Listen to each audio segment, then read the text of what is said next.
हेल' लोगोफोर, बे समाव नोंथांमोननि सिगाङाव नैबे भिडिअनि गेजेरजों मोननैसो गोनांथार खोथा कर'ना भाइरासनि सायाव फोसावनानै होनो लानाय जादों। नाथाय बेखौ आंनि खोथा नङा, बेयो सावस्रि मन्त्रि डक्टर हिमन्त बिश्व शर्मा बिथांनिनो राव।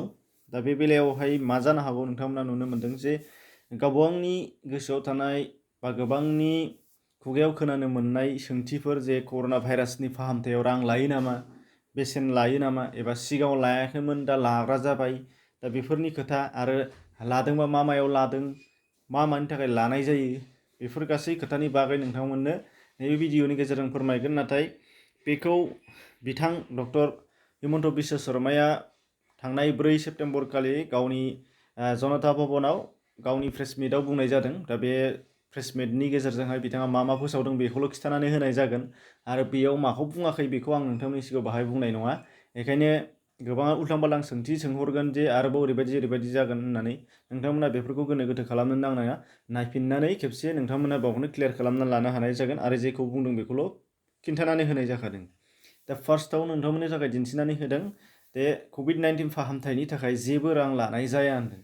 थाइसेबो रां लानाय जाया कर'ना भाइरास फाहामनायनि थाखाय। नाथाय सिगांबो लायाखै आरो दाबो लायाखै, बेखौ जोङो गोसोआव लानांगोन होननानै बिथाङा बुंदों आरो। दा लायाखै, नाथायनि गाहायाव नोंथांमोना मा दङ नायदो, बाहाय 2 नम्बर पइन्टआव होदों। बिथाङा बुंदों जायफोरा जेनेरेल वार्डआव थाया एबा पेयिं केबिन एबा कमार्शियेल केबिन लानानै फाहामजानो सानो बिसोरसो केबिननि फिस होनांगोन होनदों, नाथाय फाहामथायनि जेबो रां होनांनाय नङा होनदों आरो। बाहाय माने मा होनदों, जायफोरा जेनेरेल वार्डआव जेनेरेल बेडआव थायालासिनो गावबागाव स्पेसियेल फाहामजानो लुबैनाय, स्पेसियेल हारसिं थानो लुबैनाय, बबेबा कमार्शियेल केबिनाव जायफोरा थानो गोसो जादों बिथांमोनासो बै केबिननि रुम फिसखौ होनो नांगोन होनदों, नाथाय फाहामथायनि फिसखौ होनाय जानाय नङा होनदों आरो। जानायनिफ्राय लानानै गासैबो मुलि थुलि जेसेबांनाखि ट्रिटमेन्ट खालामगोन बेनि रां लानाय जानाय नङा।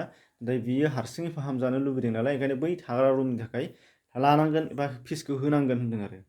बेनिफ्राय 2 नम्बराव होनदों कर'नानि टेस्ट लानाय समाव रिजाल्टखौ 24 घन्टा एबा 24 आवार्सनि गेजेरावहायनो मोननो लुबैदोंबा एबा बिनि सिगांनो मोननो लुबैदोंबा, जायफोरा फार्स्टआव नायजानो लुबैदों बिथांमोनहा बे फिस होनांगोन होनदों, माने बेसेन होनांगोन। मानो होनबा सिरियेलजों जायफोरा टेस्ट खालामनानै सिरियेलि लांगासिनो दङ, बेखौ बारस'नायनि गेजेरजोंहाय गाव फार्स्ट आं नायग्रोजानो लुबैदों होननानै जायफ्रा सेस्था खालामगोन होनदों बिथांमोनासो फैसा होनो नांगोन होनदों। मानो होनबा बेखौ फार्स्ट नायगोन नालाय, ओंखायनो बेनो फैसा लानानै फिस लानायनि गेजेरजोंहाय बेखौ बानायनाय जागोन होनदों। नङाबा जेनेरेलि सिरियेल खारलाङोबा सानसे बा 24 घन्टानि उनावहायबो बारलांनो हागौ होनो आरो टेस्ट रिपर्ट मोननांगौआ। बेखायनो थाब रिजाल्ट मोननो लुबैदोंबा फैसा होनांगोन होनो आरो। बेनिफ्राय होनबावदों जुदि नार्सिं रुमाव फाहामथाय लादों होनदों, माने मेडिकेल कलेजनि बारगायै बबेबा मोनसे नार्सिं रुमफोरावहाय फाहामथाय लागासिनो दङ, नाथाय मेडिकेल कलेजनिफ्राय प्लाज्मा लाबोनो गोसो जादोंब्ला बिथाङा प्लाज्मा नांगौब्ला बिथाङा प्लाज्मानि बेसेन होनांनाय नङा, नाथाय प्लाज्मानि किटनि बेसेन होनांगोन होनदों आरो। प्लाज्माखौ जेरै लाबोगोन बे लाबोनायनि किटनि बेसेन होनांगोन, नाथाय प्लाज्मानि बेसेन होनांनाय नङा होनदों। ओंखायनो जायफोरा मेडिकेल कलेजनि सिङावनो प्लाज्मा लागोन बिथांमोननो किट नांला नालाय, बेयाव प्लाज्मानि जेबो फैसा होनांनाय नङा होनदों आरो। प्लाज्मानि बेसेन गैया, नाथाय लाबोनायाव किटनो गोनां नांगोन नालाय किटनि बेसेन लागोन होनदों।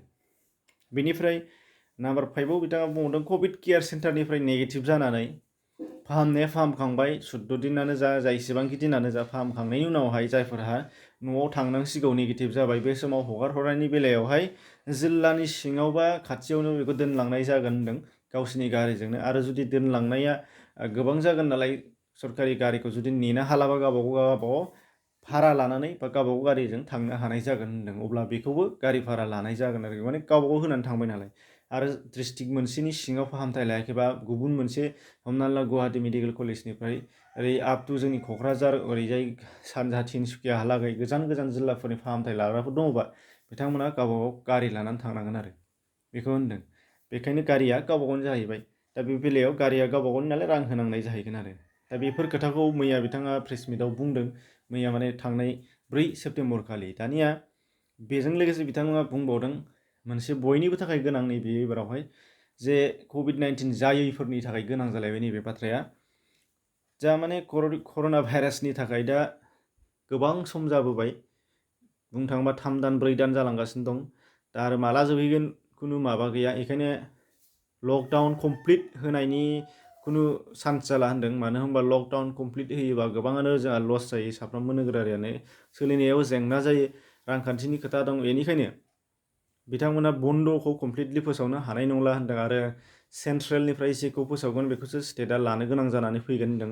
बेनिखायनो सेन्ट्रेलनि बादगा स्टेटआ आलादायै होनो हानाय नङा होनदों। जुदि बिनि थाखायनो बिथांमोना बुंदों खालि मोननैसोल' गोनां खोथा, जे मास्क गाननाय, ससियेल डिस्टेन्सिं लाखिनायखौल' बयबो मोजाङै फालिनो नांगोन होनदों, जाहाथे बांसिननिफ्राय बांसिन गोसारलाङा। आरो सेनिटाइज खालामनाय बेफोरो गावबागाव जोंनि कम्पालसारि जानानै फैखाबाय।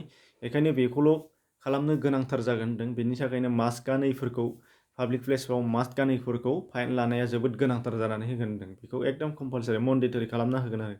दा बेखायनो साफ्रोमखौबो बेफोरखौल' फालिनो थिननाय जादों। बिनिफ्राय बाखि ओंखायनो माखासेया जोंना गासिबो खुला जाजोब्बाय। बेखायनो जों गावबागाव सोलिनायावसो सांग्रां जानो गोनां जानानै फैबाय आरो।